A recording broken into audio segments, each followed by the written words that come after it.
남편의 첫 제삿날이었다. 박서희는 등산화끈을 단단히 조여매고 익숙한 상일로 접어들었다. 아들 내외는 집에서 조촐하게 제사상을 차리면 될 것을. 왜 사서 고생이냐며 그녀를 말렸다.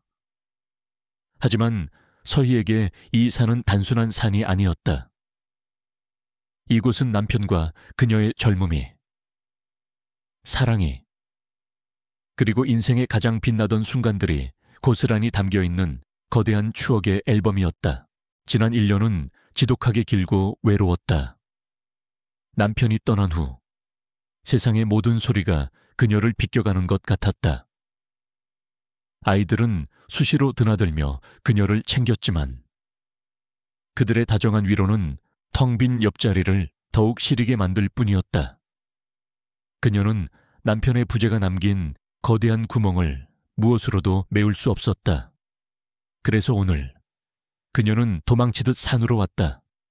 남편의 흔적이 가장 짙게 배어있는 이곳에서라면 잠시나마 그 공허함을 잊을 수 있을 것 같았다. 그녀의 목적지는 산 중턱에 자리한 작은 산장이었다. 남편의 오랜 친구인 김영감님이 운영하는 곳.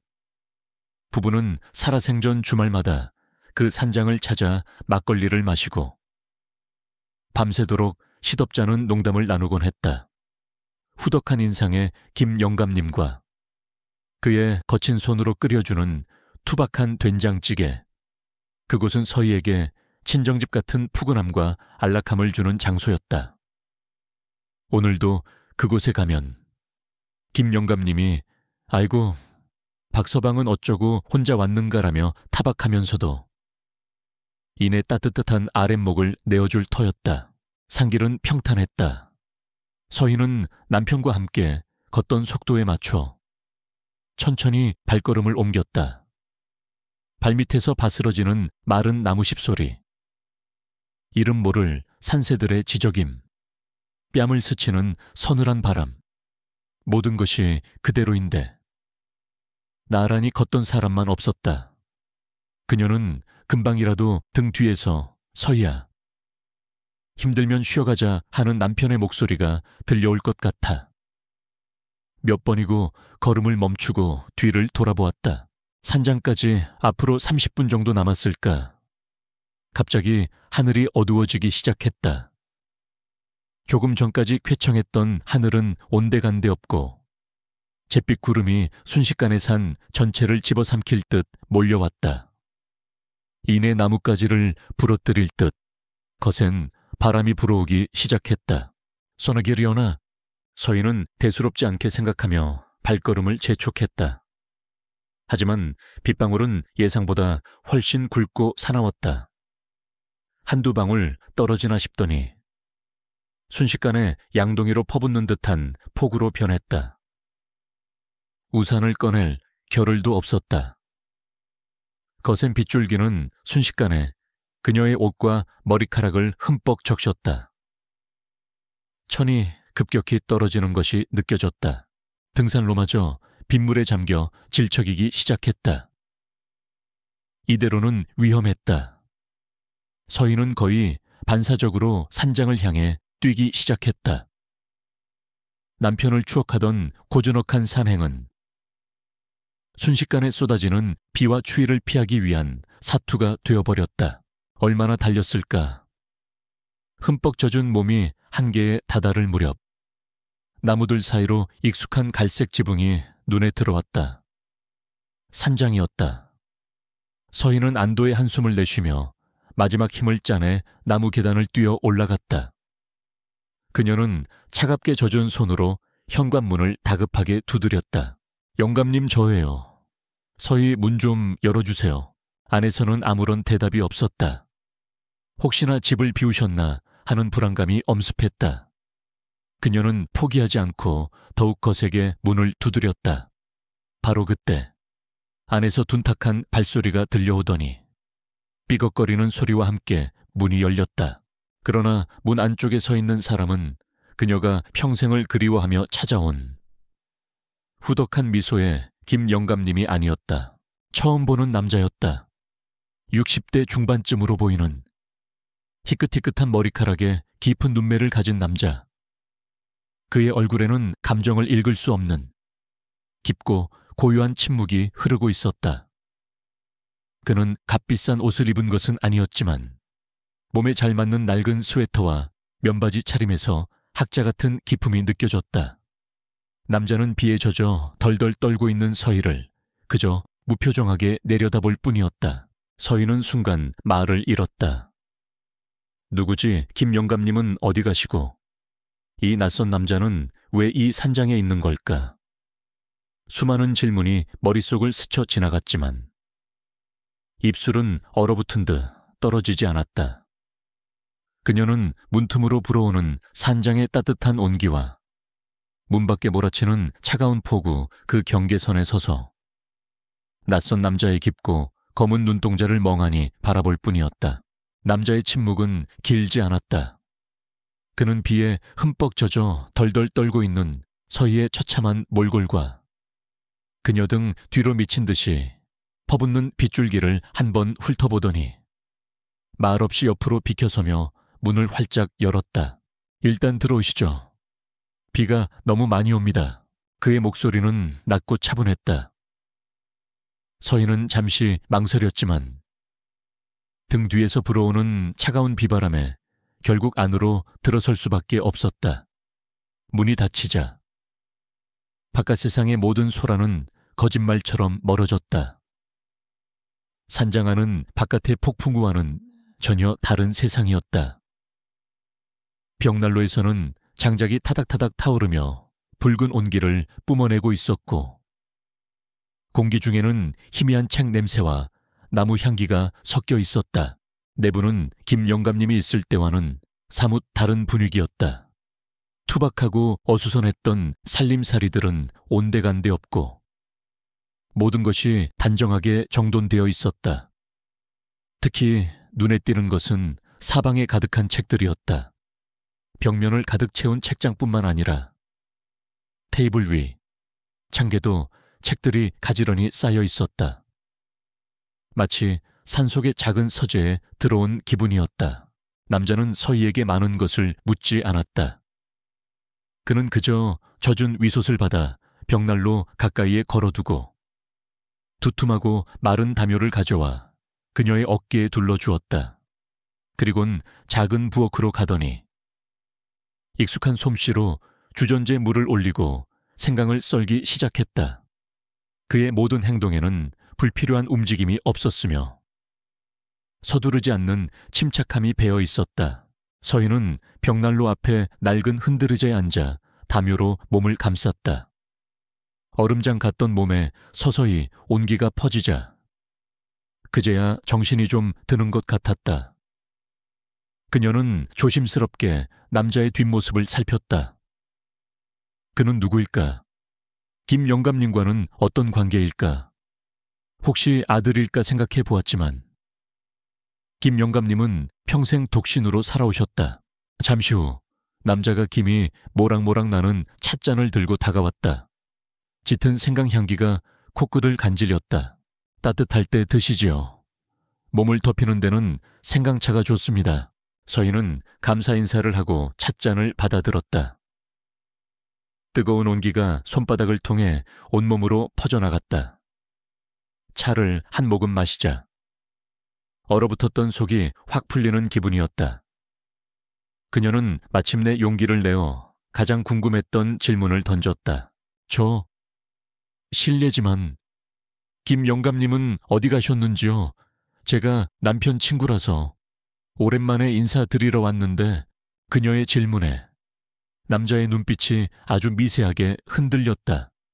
그는 잠시 창밖의 빗줄기를 바라보았다. 그의 얼굴에 스쳐 지나간 것은 슬픔과도 망설임과도 같은 복잡한 감정이었다. 그는 남편의 첫 제삿날 폭우를 뚫고 이 외딴 산장까지 찾아온 여인의 지치고 슬픔에 잠긴 얼굴을 가만히 들여다보았다. 그리고는 아주 짧은 순간의 고민 끝에 결심한 듯 입을 열었다. 아, 주인 어르신은 며칠 용무가 있으셔서 마을에 내려가셨습니다. 그의 목소리는 지극히 평온했다. 저는 잠시 산장을 좀 봐달라는 부탁을 받고 올라와 있는 사람입니다. 아마 며칠 내로 돌아오실 겁니다. 그것은 거짓말이었다. 하지만 그 거짓말에는 상대를 향한 깊은 배려가 담겨 있었다. 그는 이 비바람 치는 밤, 슬픔에 잠긴 낯선 방문객에게 또 다른 슬픈 소식을 전할 만큼 무정하지 못했다. 서인은 그 말을 듣고 안도의 한숨을 내쉬었다. 아, 다행이다. 어디 편찮으신 건 아니구나. 그녀는 남자의 말을 조금도 의심하지 않았다. 김 영감님의 부재와 이 낯선 남자의 존재에 대한 의문이 한 번에 풀리자 마음이 한결 편안해졌다. 창밖의 빗줄기는 그칠 기미가 보이지 않았다. 오히려 바람소리가 더욱 거세지며 나뭇가지를 부러뜨릴 듯 으르렁거렸다. 이 비에는 산길이 끊겼을 겁니다. 오늘은 내려가기 힘드실 것 같습니다. 남자가 담담하게 말했다. 그의 말대로였다. 이 상황의 무리에서 하산하는 것은 자살 행위나 다름없었다. 결국 서인은 이 낯선 남자와 하룻밤을 보내야 하는 난처하고 기묘한 상황에 놓이게 되었다. 하지만 이상하게도 불안하거나 두렵지는 않았다. 그의 차분한 태도와 조용한 배려가 그녀에게 알 수 없는 안정감을 주었기 때문이다. 그는 더 이상 서희에게 말을 걸지 않았다. 그저 벽난로에 장작 몇 개를 더 넣고는 창가 의자에 앉아 조용히 책을 펼쳐 들었다. 서희는 따뜻한 생강차를 마시며 벽난로의 불꽃과 창밖의 폭풍우 소리와 그리고 책장을 넘기는 낯선 남자의 모습을 번갈아 바라보았다.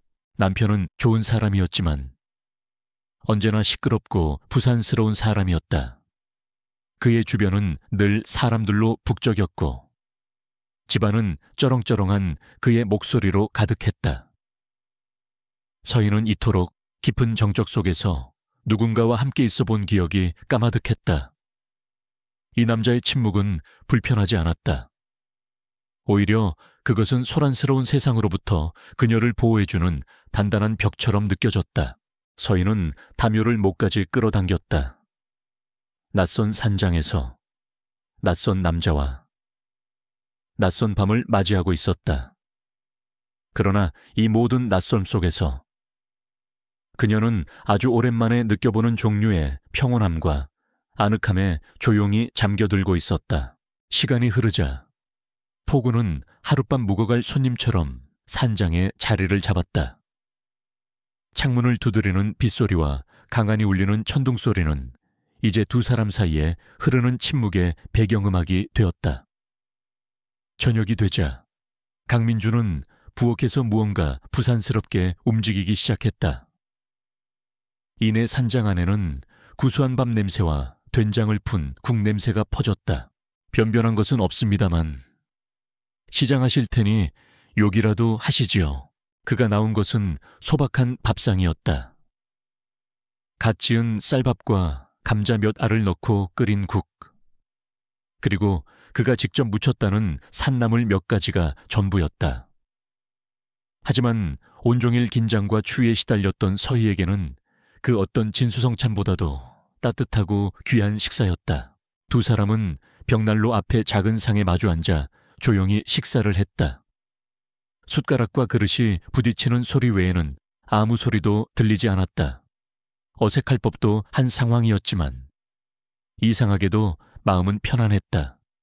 아마도 창밖에 거친 폭풍우가 이 작은 산장 안의 두 사람을 하나의 운명 공동체처럼 묶어주고 있었기 때문일지도 몰랐다. 이 산에는 자주 오셨나 봅니다. 먼저 침묵을 깬 것은 민준이었다.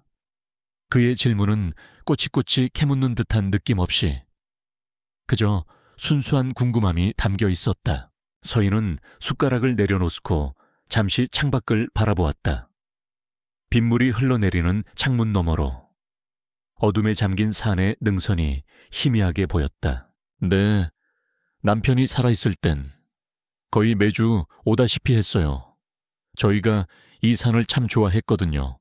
남편이라는 단어를 입에 올리는 순간 꾹꾹 눌러왔던 감정의 둑이 조금씩 무너지는 기분이었다. 오늘은 남편의 첫 제삿날이었다. 슬픔에 잠겨 있어야 마땅한 날. 그런데 그녀는 낯선 남자와 마주 앉아 따뜻한 밥을 먹고 있었다. 이 상황이 기묘하고 또 남편에게 미안했다. 민주는 그녀의 복잡한 표정을 읽었는지 더 이상 아무것도 묻지 않고 조용히 그녀의 다음 말을 기다려 주었다. 그의 그런 배려가 오히려 서희의 마음을 열게 했다. 그녀는 지난 1년간 누구에게도 제대로 털어놓지 못했던 이야기들을 조금씩 꺼내기 시작했다. 우리 영감 참 좋은 사람이었어요. 정도 많고 의리도 있고. 다만 목소리가 너무 커서 탈이었죠. 언제나 자기가 중심이어야 했고 제 이야기는 잘 들어주지 않았어요. 그런데 이상하게 이 산에만 오면 그 사람이 과묵해지더라고요. 둘이 나란히 앉아 몇 시간을 아무 말 없이 있어도 좋았어요. 그때만큼은 온전히 저와 함께 있는 기분이었죠. 말을 하다 보니 서희는 자신이 남편에 대해 이런 생각을 하고 있었다는 사실을 처음으로 깨달았다. 늘 존경하고 사랑한다고만 생각했는데 그 그늘 아래에서 외로움을 느끼고 있었던 것이다. 민주는 마치 오래된 친구처럼 혹은 상담사처럼 묵묵히 그녀의 이야기를 들어주었다.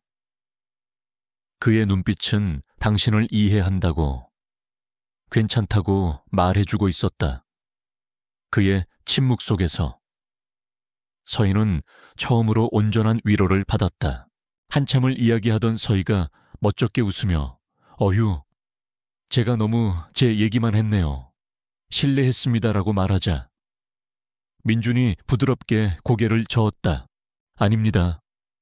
저야말로 귀한 이야기를 들었습니다. 저도 이 산에서 위로를 많이 받았습니다. 도시의 소음과 관계의 소란스러움에서 벗어나고 싶을 때마다 이곳을 찾았지요. 그는 자리에서 일어나 책장에 책 한 권을 꺼내왔다. 윤동주의 시집이었다. 혹시 이 시를 아시는지요? 그가 나직이 읊기 시작했다. 죽는 날까지 하늘을 우러러 한 점 부끄럼이 없기를. 서희는 숨을 멈췄다. 학창시절 가장 좋아했던 시였다. 그녀도 모르게 다음 구절을 함께 읊조렸다. 입사에 이는 바람에도 나는 괴로워했다. 두 사람은 잠시 말을 잃고 서로를 바라보았다. 같은 시를 기억하고 같은 구절에서 마음이 흔들리는 사람. 수십 년의 세월을 각자 다른 곳에서 살아왔지만 두 사람의 영혼은 놀라울 정도로 닮아 있었다. 그들은 더 이상 포구에 갇힌 낯선 이들이 아니었다. 그들은 길고 외로운 인생길 위에서 우연히 마주친 영혼의 동반자였다. 시간이 깊어지고 서희는 문득 웃고 있는 자신을 발견했다. 민준이 들려준 젊은 시절 제자들과의 에피소드에 자신도 모르게 소리내어 웃고 말았다. 웃음 끝에 심장이 쿵 하고 내려앉았다. 죄책감이었다. 남편이 죽은 날 낯선 남자 앞에서 이렇게 웃어도 되는 걸까? 행복하다고, 따뜻하다고 느껴도 되는 걸까? 그녀의 표정이 급격히 어두워지는 것을 민주는 놓치지 않았다. 그는 더 이상 말을 잇지 않고 조용히 일어나 잠자리를 준비해 주었다.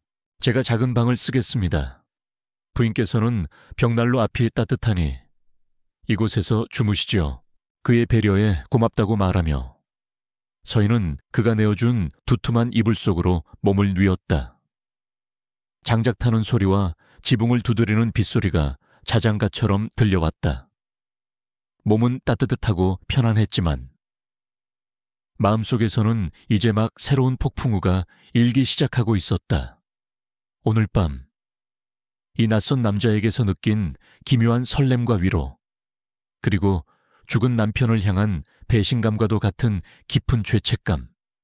서희는 쉽게 잠들지 못하고 밤새 뒤척였다. 밤새 뒤척이던 서희는 이른 새벽에 잠에서 깼다. 요란하던 빗소리는 멎어 있었다. 그녀는 조심스럽게 자리에서 일어나 창가로 다가갔다. 창밖의 세상은 밤사이 완전히 다른 얼굴을 하고 있었다. 폭풍우가 핥히고 간 숲은 더없이 깨끗하고 싱그러웠다. 맑게 갠 하늘에서는 아침 햇살이 쏟아져 내렸고 나무잎에 맺힌 빗방울들이 보석처럼 반짝였다. 산장은 고요했다. 아마도 민주는 아직 자고 있는 듯했다. 서희는 지난밤의 일을 떠올렸다. 낯선 남자와 단둘이 보낸 하룻밤, 죄책감과 설렘이 뒤섞인 혼란스러운 감정. 하지만 이 고요하고 아름다운 아침 풍경을 보고 있자니 어젯밤의 일은 마치 한바탕 꿈처럼 아득하게 느껴졌다. 그녀는 뺨이 살짝 달아오르는 것을 느끼며 이제 그만 짐을 챙겨 떠나야겠다고 생각했다. 그녀가 막 담요를 개키고 있을 때 작은 방의 문이 열리며 민준이 나왔다. 그는 벌써 세수까지 마친 단정한 모습이었다. 일찍 일어나셨군요. 잠자리는 편안하셨습니까? 네, 덕분에요. 신세 많이 졌습니다. 어색한 아침 인사가 오갔다. 그는 부엌으로 가더니 곧 고소한 커피 향기가 산장 안에 퍼졌다. 아침은 드시고 가시지요. 어제 남은 밥이랑 국이라도 데워드릴 테니. 아닙니다. 폐가 많았습니다. 이만 가봐야죠. 서희가 사양했지만 그의 권유는 단호했다. 결국 그녀는 다시 상 앞에 앉았다. 어젯밤과 같은 자리, 같은 사람이었지만 아침 햇살 아래에서의 식사는 또 다른 느낌이었다. 어젯밤의 깊은 감정적 교류는 간데없고 두 사람 사이에는 예의 바르지만 조금은 서먹한 공기가 흘렀다. 식사를 마친 후 서희는 이대로 떠나는 것이 도리가 아닌 것 같아 설거지라도 돕겠다고 나섰다. 민준이 괜찮다고 말렸지만 그녀는 고집을 부려 그가 쓰던 찻잔과 그릇들을 들고 개수대로 향했다.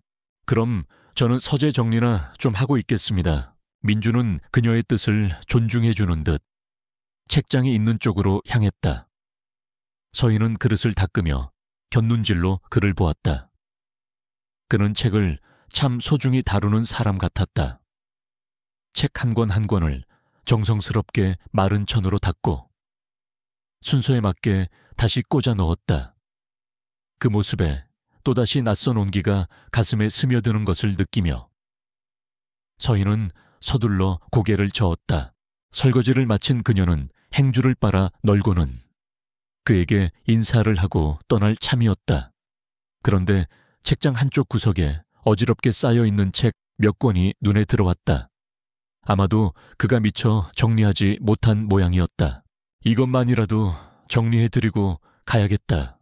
작은 보답이라도 하고 싶은 마음에 그녀는 책 더미로 다가갔다. 맨 위에 책을 들어 제자리에 꽂으려던 순간 그녀의 손이 허공에서 멈췄다. 책 더미 뒤 눈에 잘 띄지 않는 곳에 작은 액자 하나가 놓여 있었다. 그 안에는 너무나도 익숙한 얼굴이 인자한 미소를 짓고 있었다. 김 영감님이었다. 하지만 사진 속 그의 모습은 서희가 기억하는 활기찬 모습이 아니었다. 그것은 명백한 영정 사진이었다. 액자 한쪽 구석에는 검은 리본이 비스듬히 매여 있었다. 서희는 온몸의 피가 차갑게 식는 것을 느꼈다. 머릿속이 하얘졌다. 이게 어떻게 된 일이지? 잘못 본 걸 거야.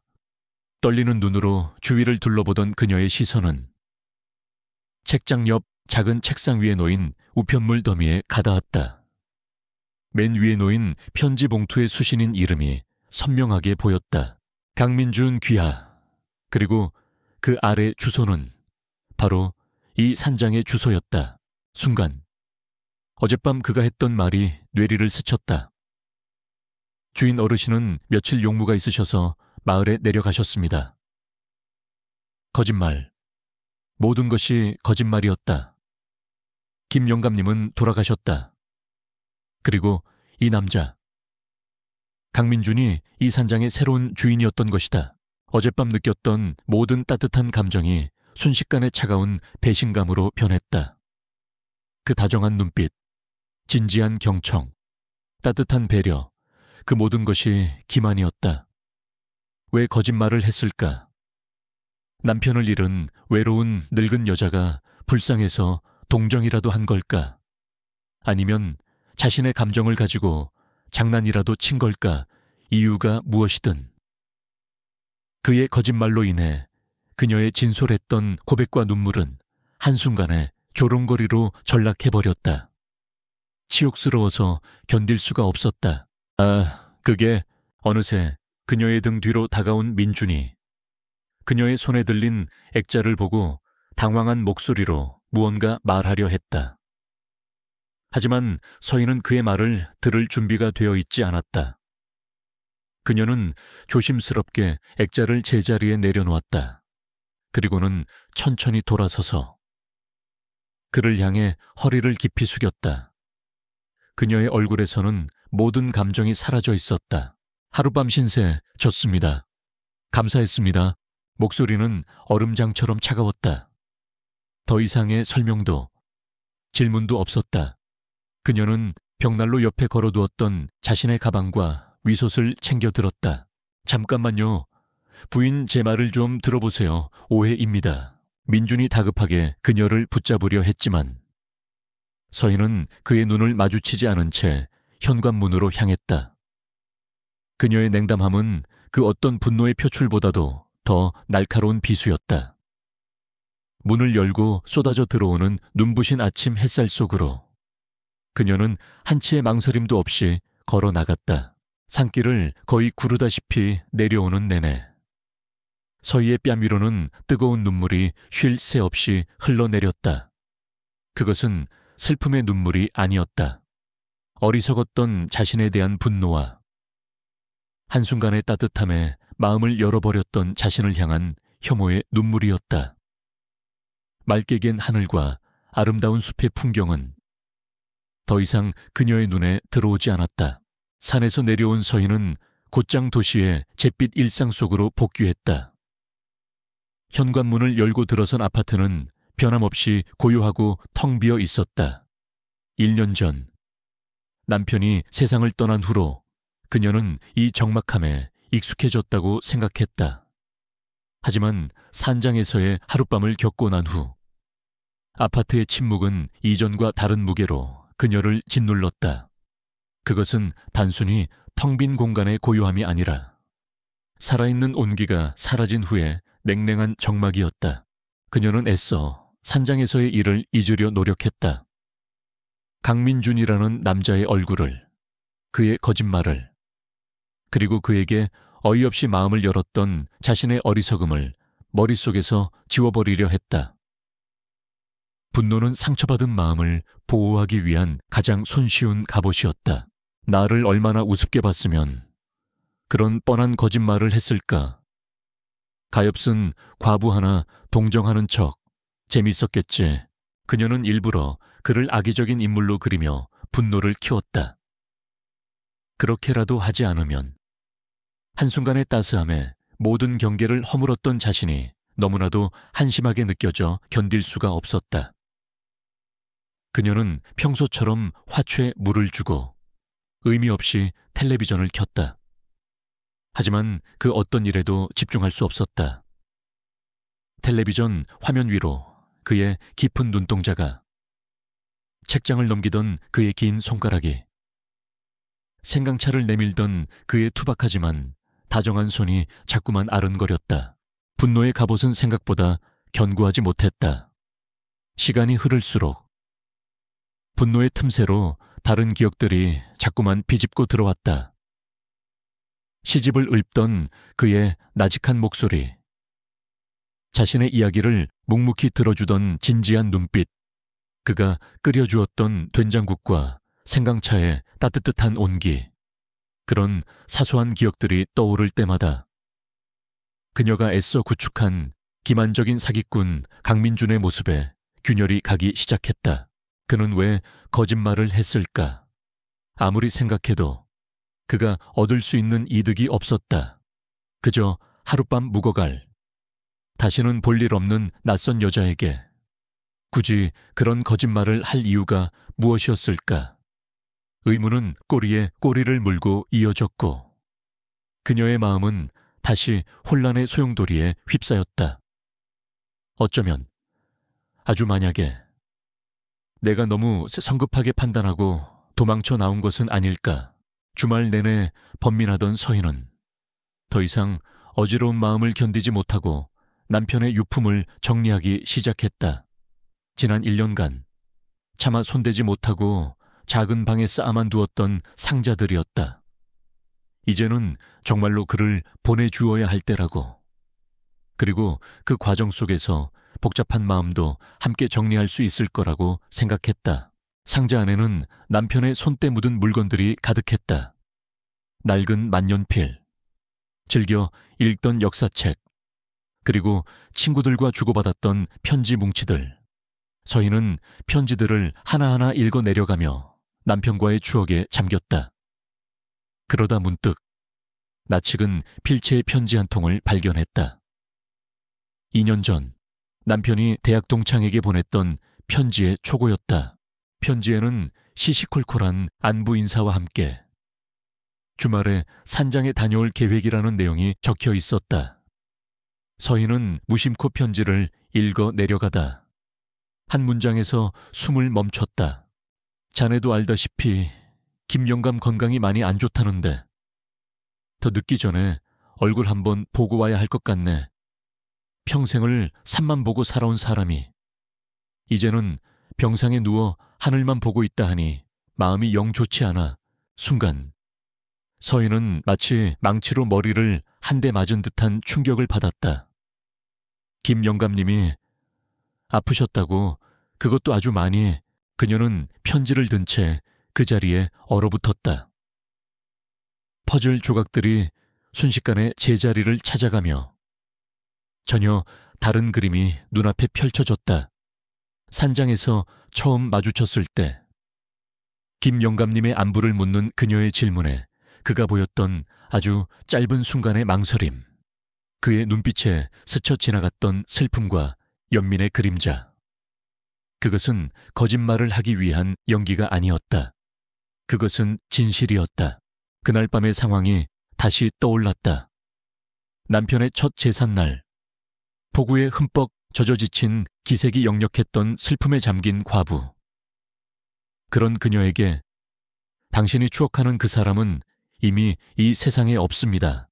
라고 말하는 것이 과연 쉬운 일이었을까?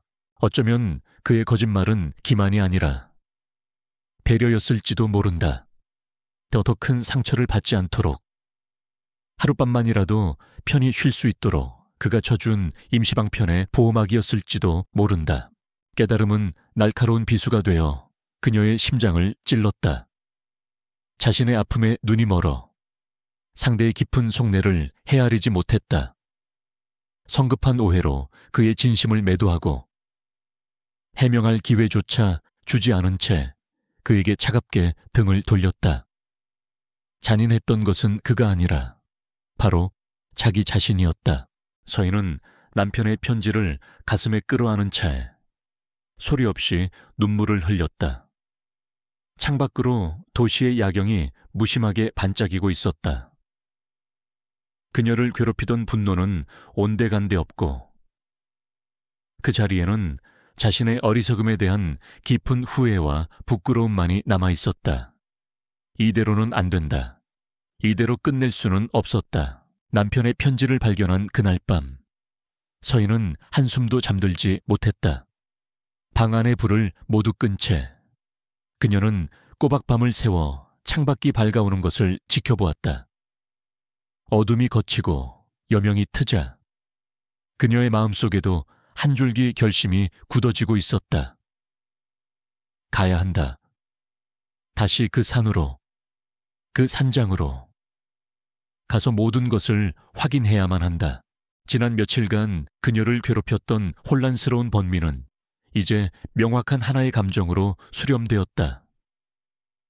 그것은 자신의 어리석음에 대한 깊은 후회와 한 남자의 진심을 오해한 것에 대한 미안함이었다. 그를 다시 만났을 때 무슨 말을 해야 할지, 그가 자신을 어떻게 생각할지 두려웠지만 이대로 도망쳐 숨어버리는 것은 스스로를 용납할 수 없는 일이었다. 이른 아침, 서희는 며칠 전과는 전혀 다른 마음으로 배낭을 챙겼다.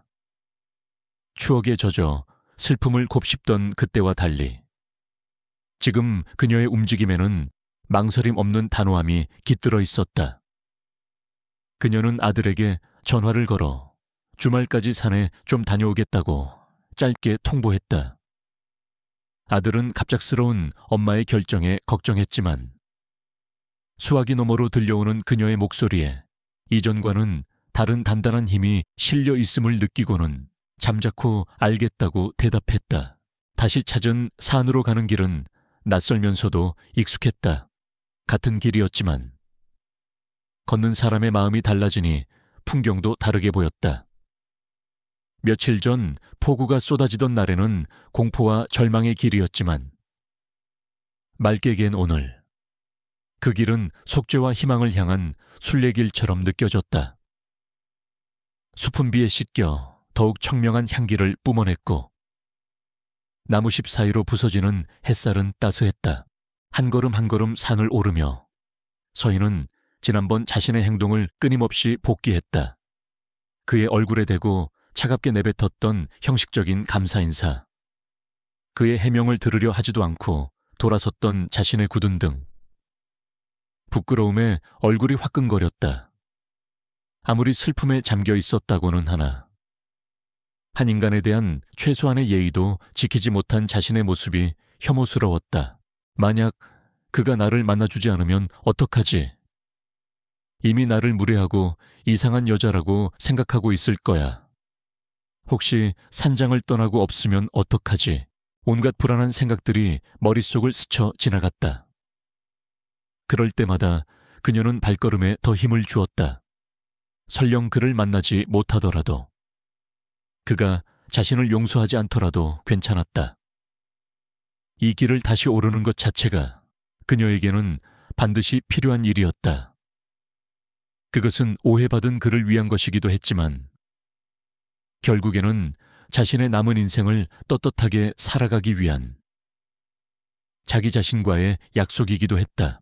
산을 오르는 길은 지난번보다 훨씬 길게 느껴졌다. 숨이 턱까지 차오르고 다리가 후들거렸다. 하지만 그녀는 쉬지 않았다. 이 육체적인 고통이 자신의 어리석은 행동을 조금이나마 씻어내 주기를 바라는 마음에서였다. 마침내 저 멀리 나무들 사이로 익숙한 산장의 갈색 지붕이 보이기 시작했다. 서희의 심장이 미친 듯이 뛰기 시작했다. 가까이 다가갈수록 발걸음은 청은망은 무거워졌다. 그녀는 숲이 끝나는 길목에 잠시 멈춰 서서 숨을 골랐다. 이제 저 모퉁이만 돌면 산장이 눈앞에 나타날 것이다. 그녀는 눈을 질끈 감았다 떴다. 그리고는 마지막 용기를 쥐었자 마침내 산장 앞에 작은 공터로 들어섰다. 산장은 며칠 전과 똑같은 모습으로 그 자리에 있었다. 다른 점이 있다면 오늘은 굴뚝에서 가느다란 흰 연기가 피어오르고 있다는 것이었다. 사람이 있다는 뜻이었다. 그가. 강민준이 저 안에 있다는 뜻이었다. 서희는 마른 입술을 침으로 적셨다. 심장 소리가 귀에까지 들리는 듯했다. 그녀는 굳게 주먹을 쥔 채 마치 처음 온 사람처럼 아주 느리고 조심스러운 발걸음으로 산장의 현관문을 향해 걸어가기 시작했다. 그녀의 짧고도 길었던 탐색은 이제 막 끝이 나고 진짜 진실을 마주할 시간만이 남아있었다. 서희는 산장의 낡은 나무 현관문 앞에 섰다. 차마 손을 들어 문을 두드릴 용기가 나지 않았다. 이 문을 사이에 두고 며칠 전과는 완전히 다른 입장이 되어 서 있었다. 그때는 폭우를 피하러 온 불청객이었지만 지금은 자신의 무례를 사과하러 온 죄인이었다. 무슨 말을 먼저 꺼내야 할까? 그가 자신을 문전박대하면 어떡하지? 그녀가 망설이며 서성이는 바로 그 순간 안에서 인기척이 들리더니 문이 먼저 열렸다. 아마도 바깥 날씨를 살피러 나온 모양이었다. 문을 연 강민주는 문 앞에 서 있는 서희를 보고 그 자리에서 그대로 굳어버렸다. 그의 얼굴에는 당혹감과 놀라움이 그대로 드러났다. 며칠 전 얼음장 같은 표정으로 돌아섰던 그녀가 다시 나타나리라고는 전혀 예상하지 못했던 것이다. 어색하고 무거운 침묵이 두 사람 사이에 흘렀다. 먼저 침묵을 깬 것은 서희였다. 그녀는 더 이상 망설이지 않았다. 그녀는 이 순간을 위해 이 험한 상의를 다시 올라온 것이었다. 쉐가 서희는 그의 눈을 똑바로 마주하며 허리를 깊이 숙였다. 진심을 담은 정중하고 깍듯한 사과였다. 제가 아주 큰 무례를 저질렀습니다. 정말 죄송합니다. 민주는 아무 말이 없었다. 그저 놀란 눈으로 그녀를 바라볼 뿐이었다. 서희는 허리를 펴고 주머니에서 곱게 접은 남편의 낡은 편지를 꺼내 보였다. 돌아가신 저희 남편의 편지를 읽었습니다. 김영감님께서 많이 편찮으셨다는 것을 이제야 알았습니다. 제가 너무 어리석었습니다. 제 슬픔에만 눈이 멀어 선생님의 깊은 뜻을 헤아리지 못했습니다. 그녀의 목소리는 떨리고 있었지만 한 글자 한 글자에는 분명한 진심이 담겨 있었다. 그제야 민준의 얼굴에서 경계심이 천천히 풀리기 시작했다. 그는 그녀가 사과를 하러 이 먼 길을 다시 찾아왔다는 사실을 깨달았다. 그는 작게 한숨을 내쉬더니 툇마루를 손으로 가리켰다. 우선 여기 앉으시죠. 할 이야기가 좀 있을 것 같으니 두 사람은 며칠 전 밤과는 전혀 다른 눈부신 햇살 아래 툇마루에 나란히 앉았다. 민주는 잠시 먼 산을 바라보며 생각을 고르는 듯 하더니 조용히 입을 열었다. 김어르신은 제게 스승이자 아버지 같은 분이셨습니다. 평생을 독신으로 사셨지만 저를 친아들처럼 아껴주셨지요. 제가 도시 생활에 지쳐 방황할 때마다 이 산장으로 저를 불러 마음을 다잡아 주시곤 했습니다. 그의 목소리는 낮고 차분했지만 그 안에는 한 사람에 대한 깊은 존경과 그리움이 묻어 있었다. 어르신께서 병을 얻으시고 마지막 가시는 길에 이 산장을 제게 남기셨습니다. 당신 평생의 모든 것이 담긴 곳이니 네가 잘 지켜달라고. 그게 작년 가을의 일이었습니다. 작년 가을 서희의 남편이 세상을 떠나기 직전의 일이었다. 그날 밤 부인께서 문을 두드리셨을 때 저는 정말 놀랐습니다. 어르신께서 살아계실 때 가끔 말씀하셨던 그 유쾌한 친구 부부가 부인이라는 것을 금방 알 수 있었지요. 부인께서는 몹시 지쳐 보였고 깊은 슬픔에 잠겨 있었습니다. 돌아가신 남편분의 첫 제삿날이라고 하셨지요. 그는 고개를 돌려 서희를 바라보았다. 그의 눈빛에는 변명이나 자기 합리화가 아닌 진솔한 미안함이 담겨 있었다. 그런 분께 차마 이 산장의 주인이 돌아가셨다는 말씀을 드릴 수가 없었습니다. 부인의 추억마저 빼앗는 것 같아서 해서는 안 될 거짓말을 했습니다. 제 짧은 생각이 오히려 부인께 더 큰 상처와 무례가 될 줄은 미처 몰랐습니다. 저 역시 진심으로 사과드립니다. 그의 설명이 끝나자 서희의 눈에서 뜨거운 눈물이 흘러내렸다. 김영감님을 잃은 슬픔 때문이 아니었다. 낯선 불청객이었던 자신을 위해 그가 했던 깊은 배려와 따뜻한 마음에 감동해서였다. 자신이 그토록 분노했던 그의 거짓말은 사실 그녀를 위한 최선의 진심이었던 것이다. 아닙니다. 아닙니다. 제가 어리석었습니다. 제가 바보였습니다. 서인은 흐느끼며 고개를 저었다. 그녀의 울음소리를 따스한 햇살과 부드러운 바람이 조용히 감싸주었다. 한참을 울고 나서 고개를 들었을 때 민준이 조용히 손수건을 내밀었다. 며칠 전 밤, 폭풍우 속에서 그가 건넸던 바로 그 하얀 손수건은 아니었지만 그 안에 담긴 온기는 그때와 같았다. 모든 오해와 원망이 눈물과 함께 씻겨 내려갔다. 두 사람 사이를 가로막고 있던 보이지 않는 벽이 완전히 허물어졌다. 그들은 더 이상 서로에게 비밀을 가진 낯선 이들이 아니었다. 서로의 상처를 보듬고 서로의 진심을 이해하는 두 명의 인간으로서 그들은 비로소 진짜 첫 만남을 가지고 있었다. 툇마루에 나란히 앉은 두 사람의 침묵은 더 이상 어색하지 않았다. 그것은 모든 것을 이해한 후에 찾아오는 평화롭고 충만한 침묵이었다. 모든 오해가 풀리고 나자 툇마루에 흐르던 어색한 공기는 봄 햇살에 녹아내리듯 사라졌다. 서인은 더 이상 죄인처럼 고개를 숙이지 않았고 민준 역시 불청객을 대하듯 조심스러워하지 않았다.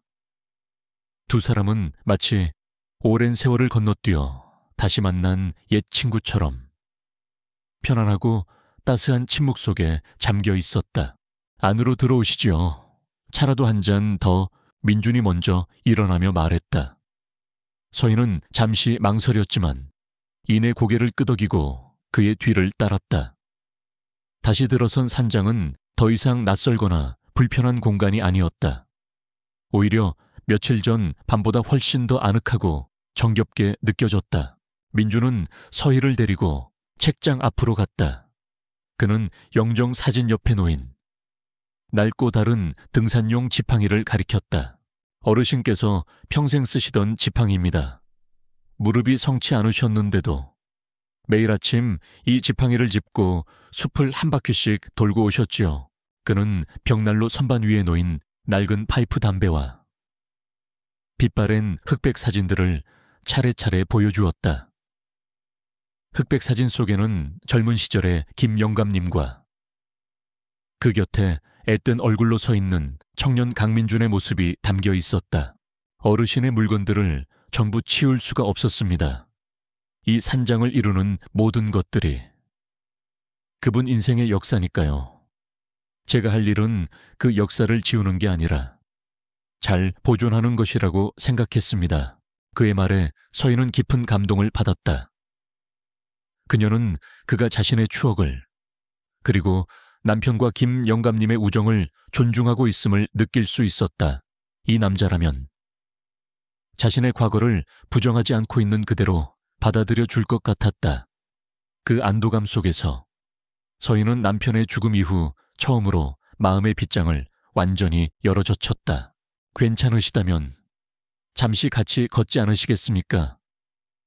민준이 제안했다. 어르신께서 가장 좋아하시던 산책길이 있습니다.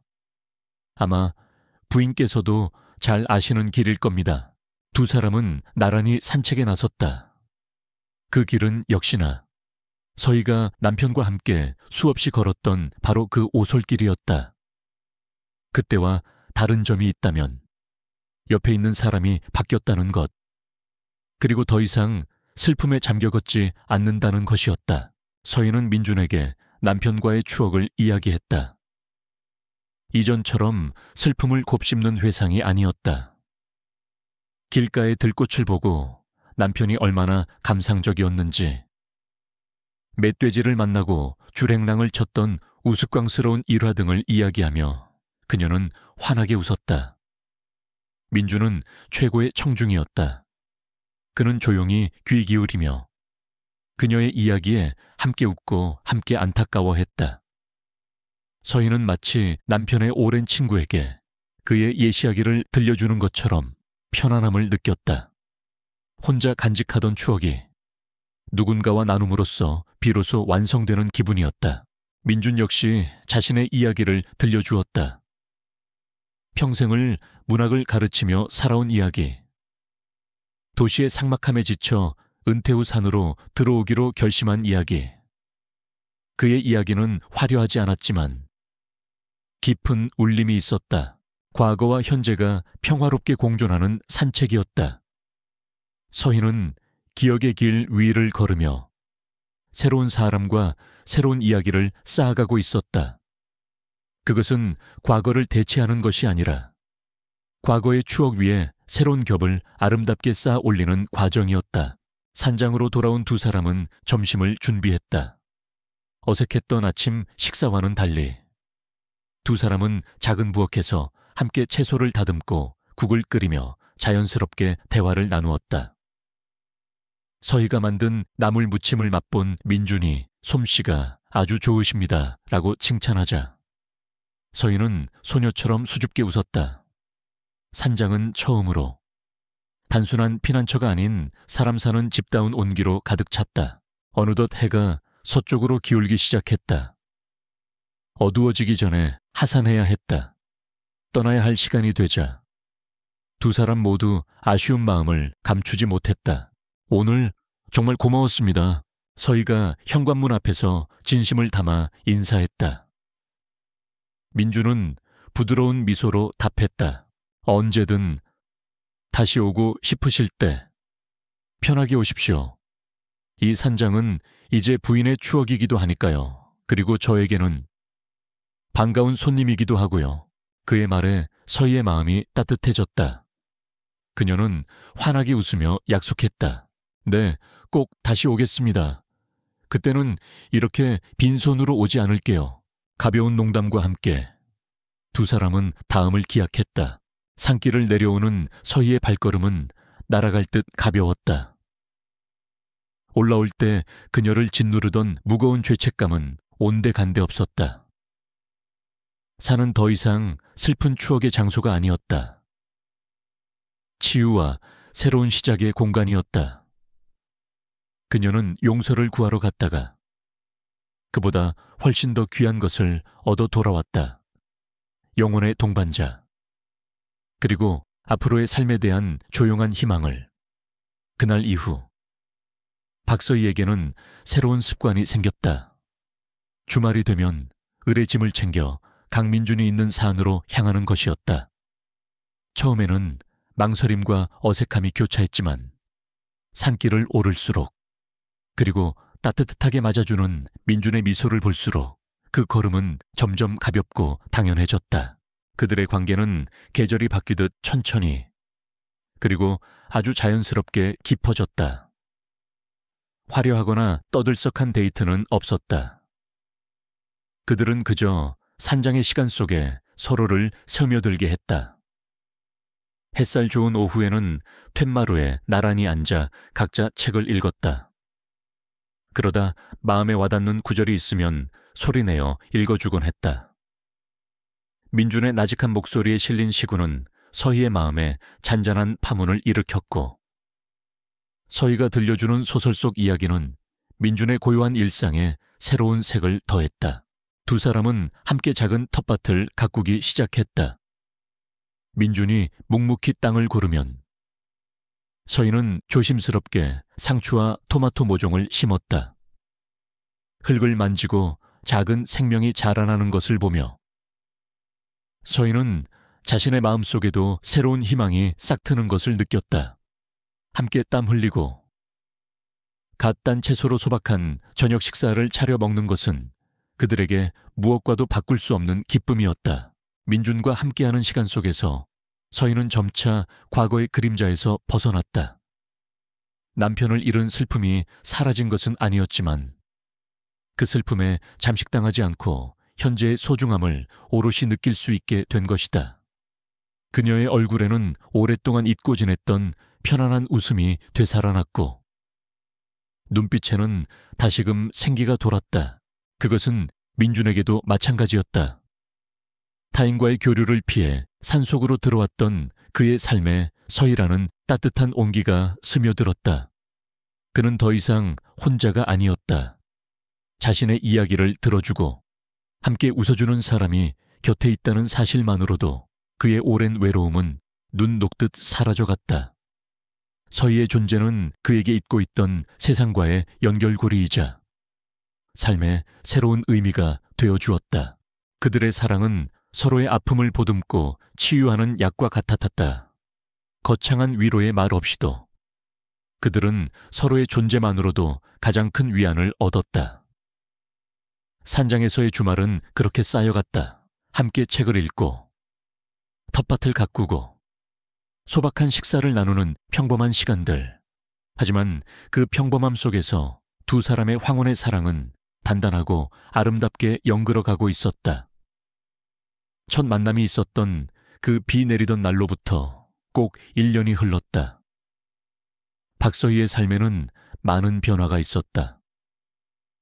그녀는 더 이상 텅 빈 도시의 아파트에서 외로움을 곱씹지 않았다. 몇 달 전, 그녀는 아파트를 처분하고 강민준의 산장과 멀지 않은 상이슬게 아담한 집을 마련했다. 이제 그들은 주말에만 만나는 사이가 아닌 매일의 일상을 나누는 떨어질 수 없는 동반자가 되었다.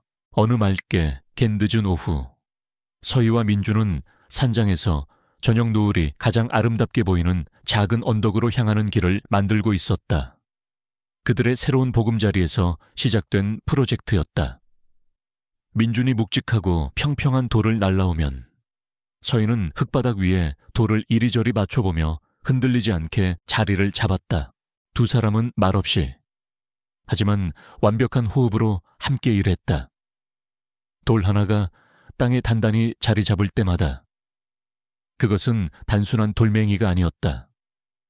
함께 텃밭을 가꾸던 날의 웃음, 나란히 앉아 책을 읽던 오후의 평화, 서로의 아픔을 보듬어 주던 밤의 위로.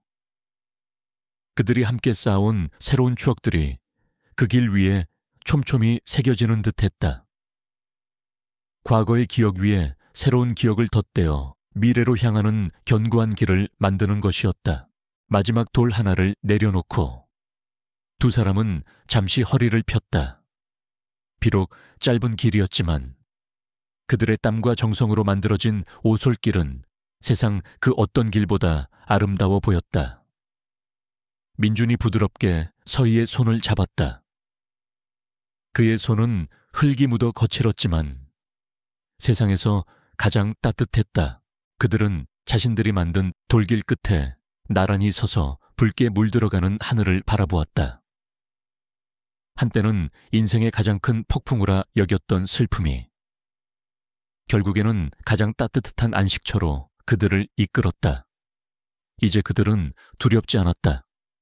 앞으로 어떤 바람이 불어오든 그들은 함께 만든 이 길 위에 서서 서로의 손을 잡고 함께 걸어갈 것이었다.